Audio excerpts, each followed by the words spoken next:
Have you ever just stared at that spinning loading icon, getting more and more frustrated? Yep, we've all been there. Well, you're in the right place. Today, we're going to run a full diagnostic scan to figure out, once and for all, why your internet is so slow and, more importantly, what you can actually do about it. It is, without a doubt, the ultimate modern frustration, right? You're paying for high-speed internet, but your experience feels, well, anything but high-speed. So is the problem your computer, your router, your internet provider? Let's get to the bottom of this and find the real bottleneck. All right, let's fire it up. Our diagnostic scan is kicking off right now, and we're going to start with the most common culprits, the ones hiding right inside your own home. So our scan begins with level 1. That's your local hardware and settings. See, before we start messing with any software or, pointing fingers at your internet provider, we have to make sure your physical setup is good to go. Okay, here's the game plan. First, run a speed test. Let's get a baseline so you know for sure that things are actually slow. 2, just take a quick look. Are your cables loose or damaged? 3, you gotta do the classic fix, and it's a classic for a reason. Turn your modem and router off, wait a minute, and turn them back on again. And 4th, make sure your computer's network drivers are fully updated. Just head to the manufacturer's website for that. Now, this is absolutely key for getting an accurate baseline.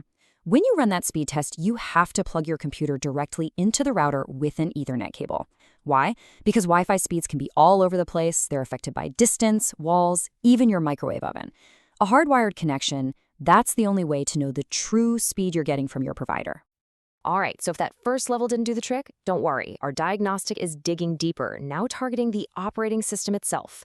If all your other devices are flying, but your Windows computer is just crawling, these next steps are powerful, specific fixes just for you. Okay, now we're going to get our hands a little dirty. You'll need to open up the command prompt as an administrator so we can run a few network resets. Think of it like a deep clean for your internet connection. This first command completely resets your IP configuration, and that clears out any old, junky settings that might be causing trouble. And right after that, we'll run this command. This one resets something called the WinSock catalog. It's basically a crucial little file that tells your programs how to access the internet. And believe it or not, this file can get corrupted, and when it does, it can cause major slowdowns all over your system. The third command in our little trio here is for flushing your DNS. Just think of your computer's DNS cache as a local address book it uses to find websites really fast. But sometimes that address book gets old, outdated entries, and that can really slow you down. This command basically forces your computer to find fresh, efficient, new paths to all the websites you visit.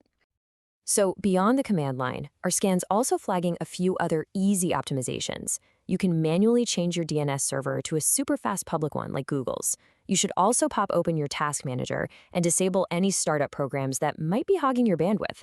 Oh, and turn off a Windows feature called Delivery Optimization. It actually uses your connection to send updates to other PCs online. Crazy, right? So you've tuned your system perfectly. Everything on your end is pristine. But what if the problem isn't on your computer at all? What if it's not even in your house? Well, our final scan level is looking beyond your four walls and out at the wider internet itself. Think of a speed test like this. It's your car on a brand new, totally empty racetrack. And the server you're connecting to, it's probably just a few miles down the road. Of course it's going to be fast. The conditions are absolutely perfect. But browsing a real website? That's a whole different ballgame.